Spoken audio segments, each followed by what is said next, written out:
Welcome back, Focus learners, to this explainer. Today, we're diving into one of the most fascinating and, honestly, kind of unexpected scientific sagas in paleontology. We usually think of prehistoric discoveries as literally set in stone, but science? It's always evolving. Sometimes a creature that's captured our imaginations for nearly a century can just vanish from the record overnight, not because of a meteor, but because of a technicality. This is the wild story of the rise and fall of the Kronosaurus. Okay, let's set the scene. Picture the oceans between 120 and 100 million years ago. We're in the Lower Cretaceous period, specifically the Albian Age. The waters over what's now Oceania were absolutely swarming with terrifying apex predators. And right at the top of the food chain was this pliosaur, a massive-headed, short-necked marine reptile. It was so terrifying, they literally named it after Kronos, the Greek titan who devoured his own children. Yikes, right? This thing was the absolute terror of the prehistoric seas, pretty much hunting whatever it wanted.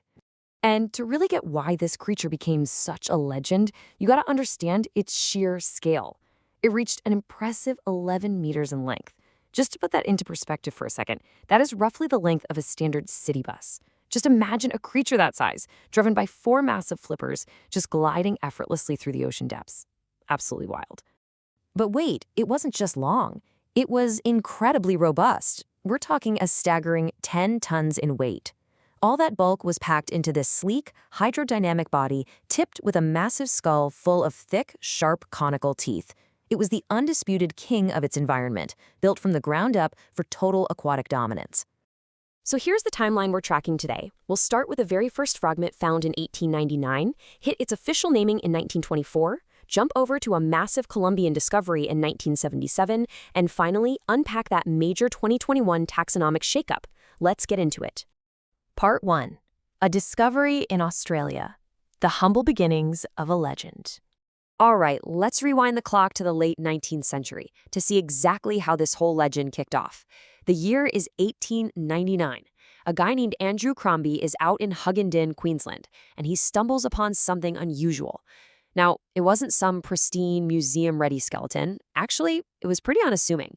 Just a fragment of a fossilized jaw with 6 conical teeth still attached. He knew it was ancient, so he handed this fragmented piece over to the Queensland Museum. And, well, for a long time, it just sat there. Just a little piece of a giant, unknown puzzle. Fast forward 25 years to 1924.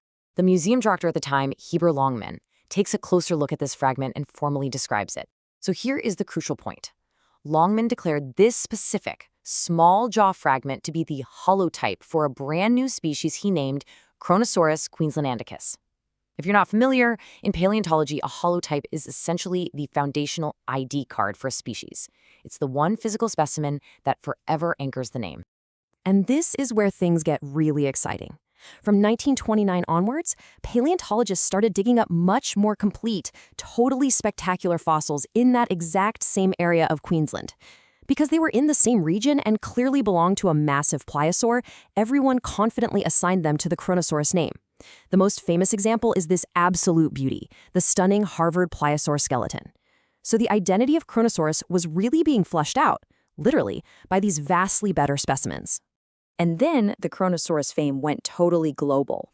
In 1977, a farmer in Monicara, Colombia, was just out working his field and hit an enormous stone. When they excavated it, it turned out to be an almost fully complete pliosaur skeleton, like one of the best preserved ever found in Colombia. Jump to 1992, and scientist Oliver Hamp officially described it, naming it Kronosaurus boyacensis. At this point, the terrifying titan of the seas was a global phenomenon. Part 2. The holotype problem, a paperwork technicality.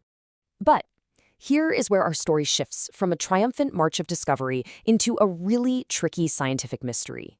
We have to talk about the rules of taxonomy. Think of taxonomy as the strict legal documentation laws of the biological world. Now, imagine this. What happens if your original birth certificate is practically unreadable? If it's so damaged or incomplete that it doesn't clearly show who you are, how do you legally prove your identity later on? Well, in paleontology, the holotype is that birth certificate. If the original fossil doesn't have unique diagnostic features, if it's too blurry to match with newer, better fossils, the whole system hits a massive roadblock. Which brings us to a super important scientific concept, nomen dubium. It's Latin for doubtful name. Scientists use this label when a holotype is simply too fragmentary to reliably identify any later discoveries. And unfortunately, this is the exact fatal taxonomic problem the great Kronosaurus ran headfirst into. Remember that little 1899 jaw fragment? It was essentially too blurry. Part 3, the 2021 controversy, the scientific split. Now, what's really interesting here happens in a groundbreaking 2021 study. Paleontologists Leslie F. Noé and Marcela Gomez-Paris rigorously audited the Kronosaurus files, reorganizing decades of history. They found that there were enough anatomical differences between the Columbian and Australian fossils to justify splitting them up entirely. So that beautiful Columbian skeleton reclassified into a brand new genus called Moncurosaurus. Meanwhile, all those amazing, highly diagnostic Australian fossils, like the Harvard plesiosaur, were moved into another new genus named Ilectus. So you're probably wondering, what the heck happened to the name Kronosaurus? Well, the study concluded that because Andrew Crombie's original 1899 fragment was just a piece of jaw with 6 teeth, it just wasn't unique enough. It lacked those crucial diagnostic features.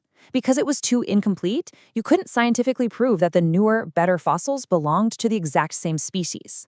Therefore, the only fossil that can legally be called Kronosaurus is that one doubtful rock, rendering the legendary name a nomen dubium, a doubtful, inactive name.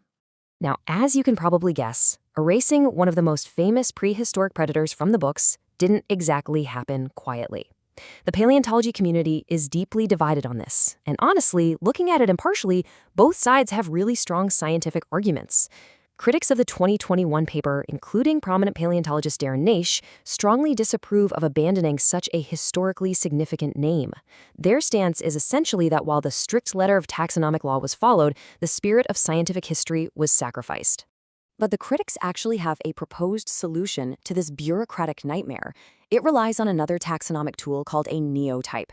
Basically, a neotype is a new specimen that scientists officially select to act as the replacement ID card when the original holotype is lost, destroyed, or, as in this case, deemed totally inadequate. And they have the perfect candidate. Critics argue that instead of throwing away the name Kronosaurus and creating the new name Ichictus, scientists should simply designate the spectacular Harvard plesiosaur as the new official neotype for Kronosaurus. By doing this, the famous name is saved and permanently anchored to a beautifully complete skeleton. Fun fact, scientists have actually been proposing this exact fix since way back in 1962 because they realized early on that the original jaw fragment was going to be a problem. Part 4. The end of the Kronosaurus. The uncertain future of a prehistoric king. So this leaves us standing at a really fascinating crossroads in scientific history. Let's look at how this builds, because even the authors of the 2021 study acknowledge the book isn't completely closed here. They admit that the Ilectus specimens found in the Albian rock layers might actually represent a totally different genus than the ones from the older Aptian layers. That tiny detail is huge, because it opens the door wide for future taxonomic revisions. If new studies are done or new fossils are uncovered, current classifications could be rewritten all over again, and the legendary name Kronosaurus could very well be reinstated. Which leaves us with this final lingering thought. Will the name Kronosaurus survive? This entire saga brilliantly highlights that science isn't just a static list of facts you memorize from a textbook. It is a living, breathing, and sometimes highly bureaucratic process of constant revision and debate.